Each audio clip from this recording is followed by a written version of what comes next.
난타전 진흙탕이 오늘의 키워드입니다.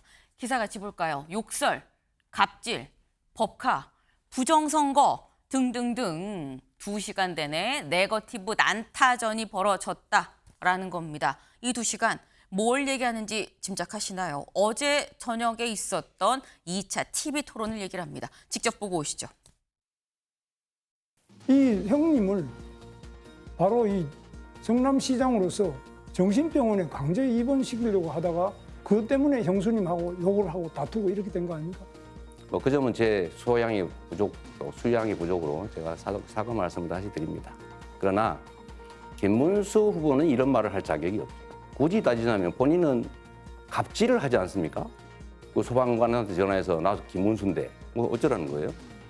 이 단절할 생각 혹시 없는지, 그리고 지금 정강훈 목사를 비롯한 극우 세력들과 여전히 깊은 관계를 맺고 있어 보이는데, 이재명 후보는 진보당하고 같이 연합 공천을 해가지고 울산 북구에도 국회의원 당선시켰죠.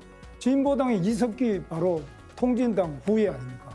그러면 그건 내란이지. 김문수 후보께서 누구라도 부정선거 의혹을 제기하면 선거관리위원회에서 해명할 노력을 계속해야 한다라고 발언을 하셨더라고요. 그러니까 윤석열 씨가 제기하는 부정선거 의혹을 정당하다고 지금 말하고 계시는 겁니까? 답변해 보시죠. 그건 제가 지금 답할 문제도 아니고 윤석열 대통령이 부정선거 의혹을 제기하는 거는 그분이 한 것이지 제가 한 것도 아니고 저는 한 번도 그런 문제를 제기한 적이 없습니다. 그래서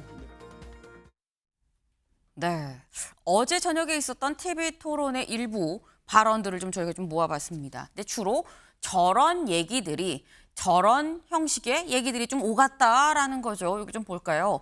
김문수, 형수의 욕, 가정통합 못하지 않았느냐라고 얘기를 했고요. 이재명 후보는 여기에 소방관한테 갑질하지 않았습니까? 그 권력 남용이에요 라고 얘기를 했다라는 거죠. 네, 이거 조상호 변호사님, 네. 어제 토론 어떻게 보셨습니까?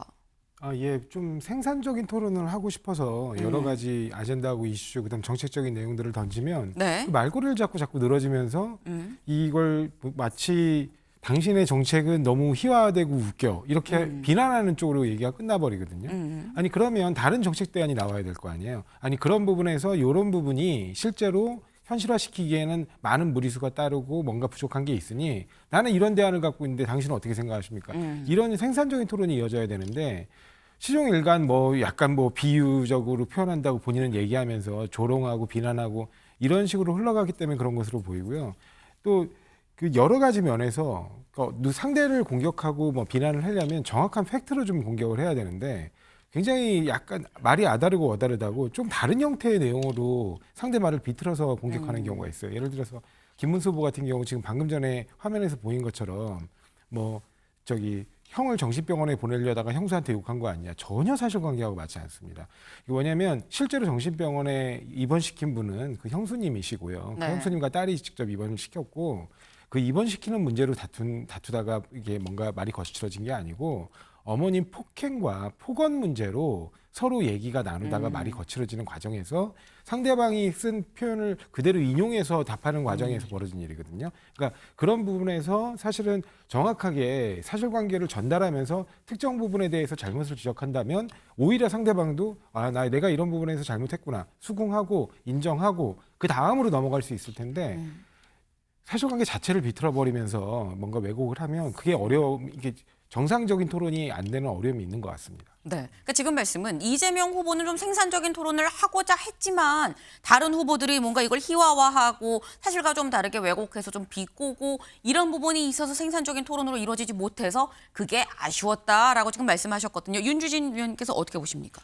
글쎄요, 사실은 서로가 다 비슷했던 거 아닌가요? 그러니까 이재명 후보가 그렇다면 이재명 후보야말로 그렇다면 다른 후보들의 그런 공세에 본인이 대응하는 과정에서 그럼 차분하게 본인은 정책에 대해서 집중을 했는지는 좀 의문이에요. 그러니까 서로가 사실은 같은 실수를 어제 반복을 한 것인데 이게 이제 토론이 이제 선거전이 과열되고 지금 항상 이제 그 지지율 면에서도 뭔가 좀 접전으로 좁혀지는 그런 양상이다 보니까 아무래도 후보들이 조금 더 민감하게 예민하게 토론에 임한 건 분명히 있는 것이죠. 그런데 저는 국민들께서 이런 네거티브 공방에 대해서 물론 이제 피로도가 높으신 건 잘 알지만 네. 실은 또 후보의 도덕성과 어떤 역량을 검증하는 과정에서는 상대방의 단점, 상대방의 과거의 실수, 상대방의 약점을 이야기하는 것은 어떻게 보면 또 자연스러운 검증의 저는 과정이라고 봅니다.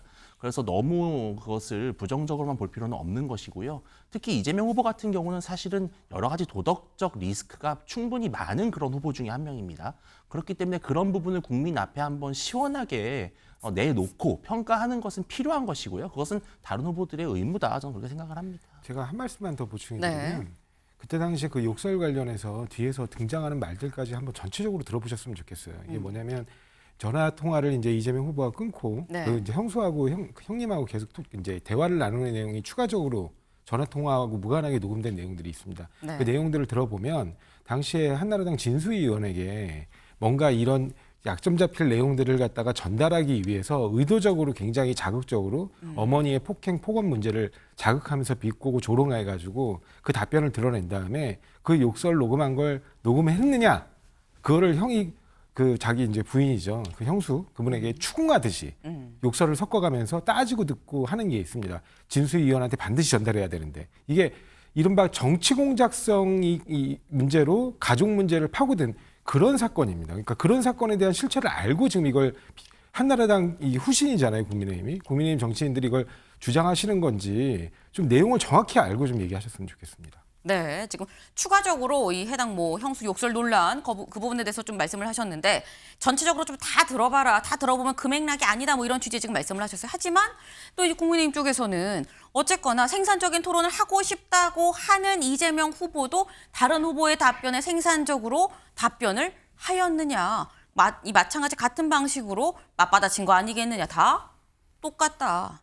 네거티브가 나쁜 것만은 아니다. 이를 통해서 도덕성 검증도 가능하다라는 말씀을 하셨습니다. 사실 어제 2시간 동안 주로 흐르는 이 내용들의 흐름이 네거티브였다라는 비판이 나오고 있죠. 그런데 지금 말씀처럼 지금 이 조상호 이 변호사께서 이재명 후보는 생산적인 토론을 하고 싶었다라고 지금 얘기를 하고 있죠. 이재명 후보 뭔가 작심한 것처럼 이거를 다시 들고 나왔습니다. 무슨 얘기인지 들어보고 오실까요?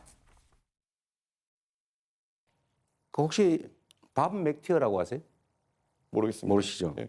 루카스 차이제 모르시죠? 호텔 경제학의 그 원전이라는 거죠. 한국은행에서 5만 원을 쓰는 법 이거 저 그림표 있는 거 보셨어요? 그거는 호텔 취소하고 보셨어요? 이런 게 없지 않습니까? 아니, 그래서 보셨어요? 그거 찾아내느라 고생하셨는데 전혀 다른 얘기입니다. 자, 이 밥 맥티어나 아니면 이거 미하일 슈미츠 살로몬, 루카스 차이제 이런 사람들이 그 $100 이야기라고 인터넷에 치면 많이 나와요. 호텔에 누군가 투숙을 하려고 했는데 그 돈으로 $100 또는 100유로로 옆에 이렇게 돌다가 결국 돈이 돌아왔는데 그 고객이 갔다. 그러나 이런 경우에도 돈의 순환이라는 효과로 외부에서 꼭 자금이 들어오지 않아도 경제가 순환이 될 수가 있다. 라는 이제 그 사례로 이런 걸 쓰는데 이분들이 이렇게 역사적으로 이런 예를 들 때 누구도 노쇼 경제학 뭐 이런 얘기 하지 않았다는 그 말씀을 먼저 하나 드리고요. 네, 들어보셨죠? 이른바 호텔 경제학 논란이라고 해서 요즘 많이 좀 얘기가 나오고 있죠. 지난 1차 TV 토론 때 사실 나왔던 얘기인데 어제는 사회 분야 TV 토론이었었는데 이재명 후보 혹시 들어보셨어요? 밥 맥티어라고 얘기를 하면서 먼저 본인이 이걸 들고 나왔습니다. 이걸 보면 조상호 변호사님, 예. 이재명 후보는 1차 때 받은 어떤 공격을 내가 이번에 좀 만회를 하겠다라고 작심하고 좀 들고 나온 것 같아요. 만회가 됐다고 보십니까? 뭐 이게 충분히 설명이 됐는지는 모르겠어요. 왜냐하면 네. 뭐 저 유시민 작가 그분도 이게 대학원생 정도 되는 수준의 얘기들이어서 이게 잘 전달하기가 쉽지 않은 측면이 있다. 특히 시간이 굉장히 한정돼 있지 않습니까? 그래서 1차 토론 때 오해가 있는 부분을 그래도 2차 토론에서라도 시간을 조금 더 부여해서 네. 설명을 해야 되겠다는 그런 생각을 하셨던 것 같아요. 그래서 내용을 보면 지금 이준석 후보가 정확히 이 내용을 잘 모르고 지금 말씀하시는 거예요. 왜냐하면 호텔 취소가 없었지 않습니까라고 얘기를 해. 한국은행 그 사례가 호텔 취소가 있었습니다. 한국은행 사례도. 그러니까 그게 이제 이른바 5만 원으로 마을을 구하는 법이라는 얘기예요. 정확한 제목은. 그다음에 아까 얘기한 그 $100 이야기 거기서도 보면 실제로는 나중에 호텔을 취소하고 보증금을 가져갑니다. 네. 그래서 $100를 찾아가는데 그 $100를 찾아가는 사람이 누구로 표시되느냐? 벤 버냉키 그 미 연방준비제도 이사회 당시 의장이에요. 네. 그래서 그렇게 중앙은행이 돈을 풀므로 인해서 결국에 나중에는 돈은 찾아가지만 전체적으로 경제가 선순환되면서 경제 주체들이 각 이익을 창출한다는 거예요. 그러니까 그런 걸 설명한 그 자료를 그림으로 도식화해서 굉장히 단순화해서 설명한 모델인데 이거를 마치 어떤 커뮤니티에서 어떤 분들이 그걸 지적했는지는 모르겠어요. 워낙 커뮤니티에 굉장히 심취하신 후보라서. 근데 그런 커뮤니티에서 도는 그런 얘기만을 가지고 무분별하게 아주 경제학적으로 검증된 이론임에도 불구하고 무분별하게 공격하는 부분에 대해서 좀 설명을 하신 것으로 보입니다.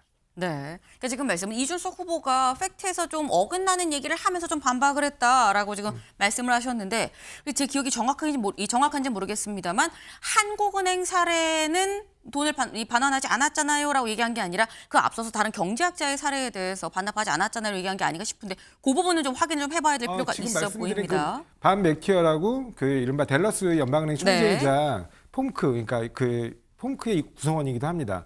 그분이 쓴 $100 이야기에도 $100를 찾아갑니다. 나중에 그 계약을 취소하고 보증금을 네. 맡겨둔 $100를 찾아가는데 결과적으로 선순환되면서 이게 필요하는데 그 $100를 찾아간 사람이 누구냐? 연방준비제도 이사회 의장이라는 거예요. 그러니까 그분이 돈을 풀어라.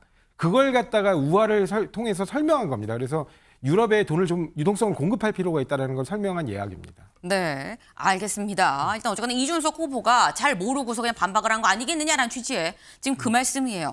그래서 한국은행 사례도 있다라고 말씀하셨죠. 한국은행 사례 그래서 저희도 찾아봤습니다. 한국은행 사례 볼까요? 한국은행에서 뭐라고 실제로 올렸느냐 본 거죠.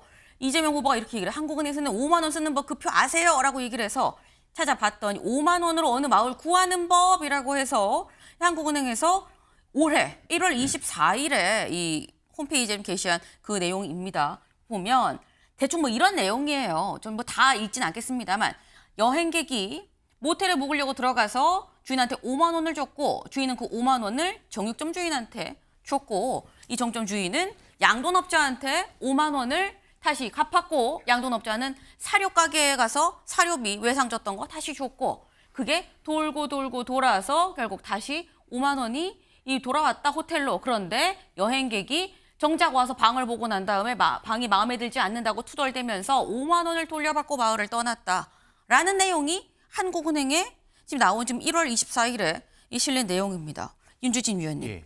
지금 이재명 후보는 이거 봐라. 한국은행에서 내가 말한 거랑 똑같은 내용 실었지 않느냐라고 지금 얘기를 하고 있는 거거든요. 저는 이게 이재명 후보의 좀 단점인 것 같아요. 그러니까 뭐냐면 지기 싫어하는 거죠.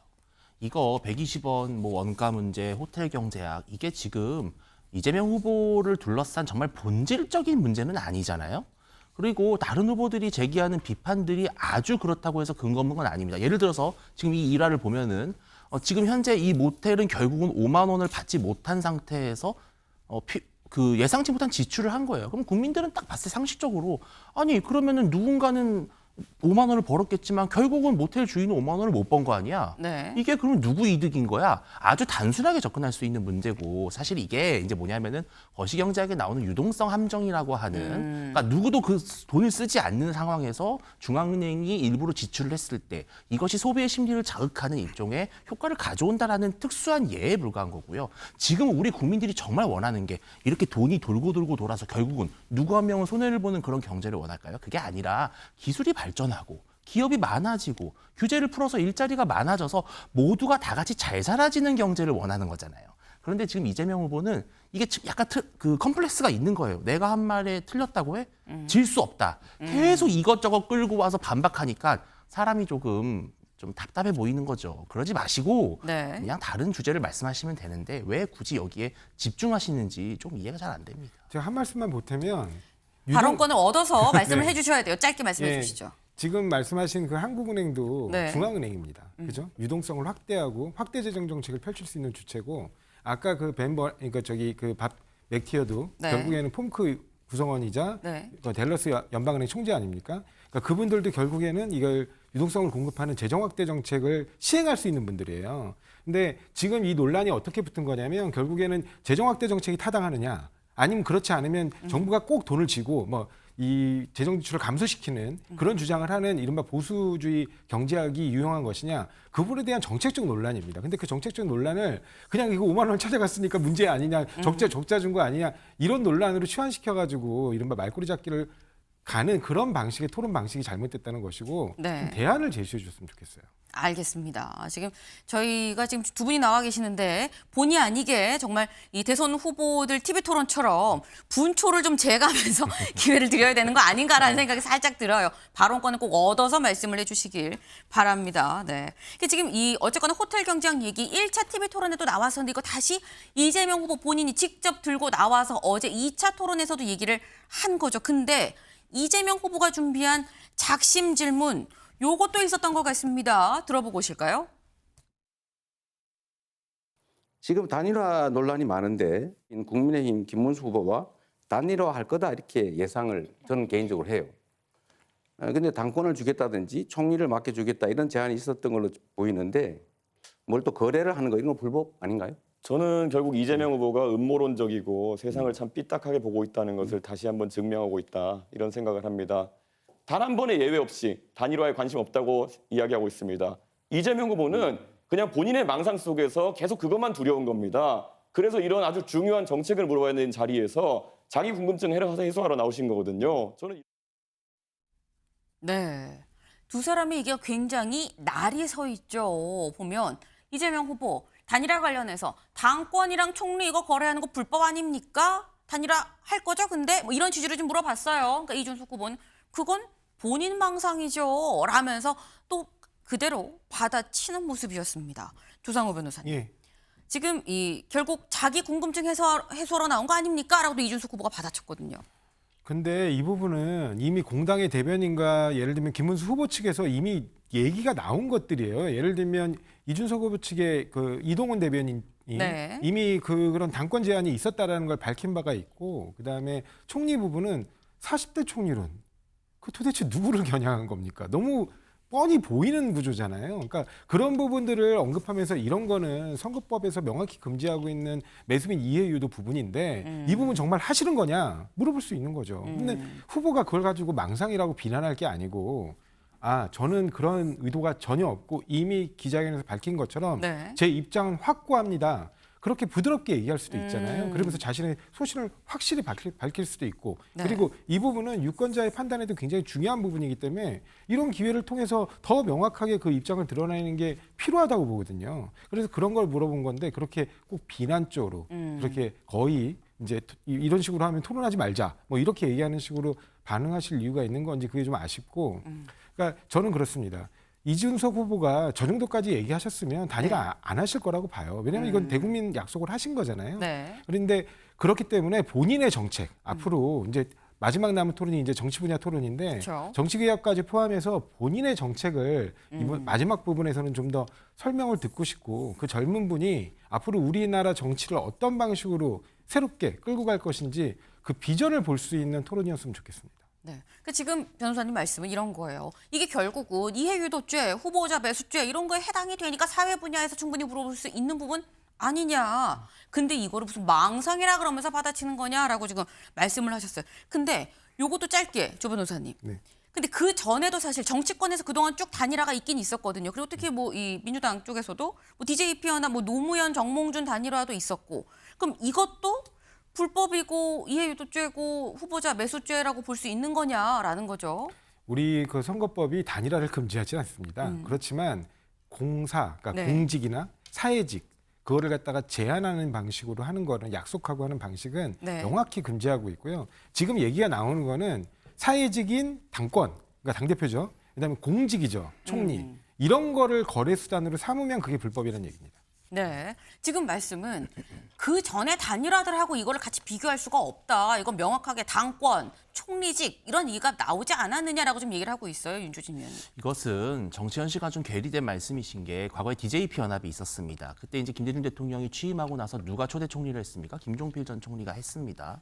자, 그러면은 DJP 연합을 구성하는 데 있어서 아주 공공연하게 공동정부를 구성하자고 했습니다. 함께 정부를 이끌어갈 거라고 약속했습니다. 그러면 대통령과 함께 정부를 이끌어가는 주체가 누굽니까?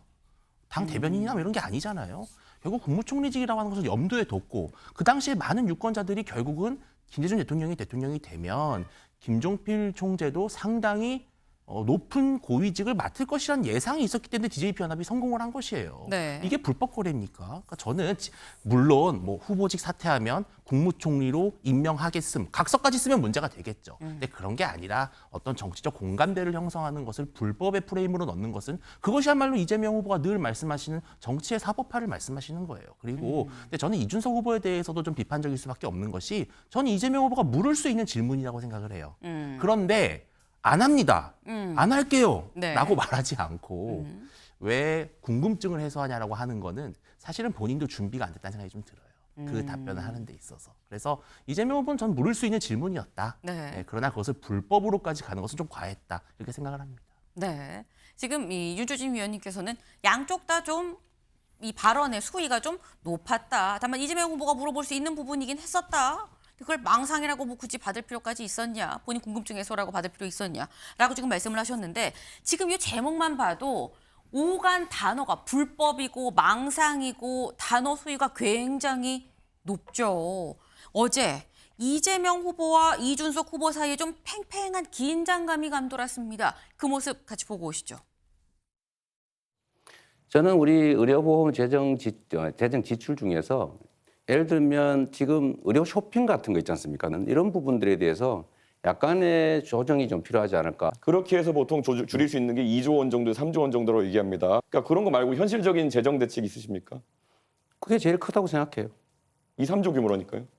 그거라도 크지 않습니까? 15조 하신다면서요, 방금 전에. 내가 언제 15조 한다고 했어요. 본인이 그렇게 주장하셨어요. 이준석 후보의 특성이 그런 것인 것 같은데 상대가 하지도 않은 말을 한 걸로 전제를 해가지고 15조는 본인이 주장한 거죠. 본인이 생각하는 대안은 뭔지 먼저 한번 말씀해 보시죠. 제 질문인데 있겠죠. 제 주도권 아니, 질문이 저한테 질문을 역으로 하시면 안 되는 겁니다. 원래 룰상. 저에게 훈계하듯이 이제 말씀하시면서 끝난 거 아니겠습니까? 이재명 후보가 계속 저한테 했던 말들은 결국 저를 뭐 어린 사람 또는 모르는 사람, 뭐 극단적인 사람 이렇게 만들려고 하는 아주 유치한 그런 비평이었다. 토론이란 상대방의 얘기를 존중하고 또 왜곡하지 말아야 되는데 상대방의 의도와 다르게 단정하고 왜곡하고 전제를 바꿔가지고 다른 말을 한다든지 이렇게 하면 토론이 쉽지가 않죠. 네, 이재명 후보와 이준석 후보 사이에 팽팽한 긴장감, 토론회가 끝난 뒤에도 사실상 나온 이 백브리핑 기자들의 질문에서도 상당히 좀 느껴졌다라는 거죠. 근데 이게 사실 윤주진 위원님, 예. 국민의힘 김문수 후보 입장에서는 의문의 일패다라고도 볼 수 있을 것도 같아요. 어제 두 후보 간의 긴장감 어떻게 보셨습니까? 근데 저는 이준석 후보는 워낙 이제 뭐 영리한 네. 또 젊고 유쾌한 그런 후보지만 사실 어제 저런 화법은 저는 한 70점짜리밖에 안 된다고 생각을 해요. 그러니까 왜냐하면은 이런 겁니다. 그러니까 이재명 후보께서 지금 하겠다고 하는 간병비 보조인가요? 그런 정책을 하게 되면은 우리 추산으로는 한 15조 원 정도가 소요되는 것으로 되는데 그것을 어떻게 마련할 것이냐라고 물어도 되는데요. 15조는 어떻게 할 건데요? 이게 계속 쏘아붙이니까 국민들 보기에는 이게 약간 토론인지 아니면 흠집내기인지는 조금 헛갈렸을 것 같아요. 근데 또 이재명 후보도 마찬가지인 게 좀 점잖게 우리 이 후보께서 말씀하신 15조는 이 후보의 계산이고 우리 추산은 그렇지 않다. 우리는 이러하다라고 설명을 해주시면 되는데 또 저번 1차 토론회에서 자꾸 극단화한다, 단순한다라고 하는 그런 뭔가 좀 안 좋은 기억이 있어서 그러신지 되게 과민 반응하시는 것 같아요. 그래서 전 두 분이 조금 뭔가 이 1대1 매치보다도 약간 서로가 서로에게 신경질적인 그런 말만 주고받은 것 같아서 저는 김문수 후보에게 의문의 일패가 아니라고 생각합니다. 김문수 후보의 의문의 일패가 아니다. 왜? 이재명, 이준석 둘 다 좀 마이너스 아니었느냐라는 말씀이에요. 네. 근데 사실 지금 말씀 중에 이재명 후보가 좀 과민 반응한 것 같은데요? 라고 좀 말씀을 하셨죠. 근데 이재명 후보가 아까 또 이준석 후보한테 공개적으로 단일화에 대해서도 직접적으로 좀 물어보기도 했었어요. 근데 어느 정도 단일화가 좀 신경이 쓰이고 있는 거 아니겠느냐라는 추측이 가능한데 사실 이런 추측들이 나오는 이유가 요즘 나오는 여론조사 지지율을 보면 이재명 후보가 좀 신경이 쓰일 수도 있겠다라는 분석이 같이 나옵니다. 그 얘기를 다음 키워드로 알아보죠.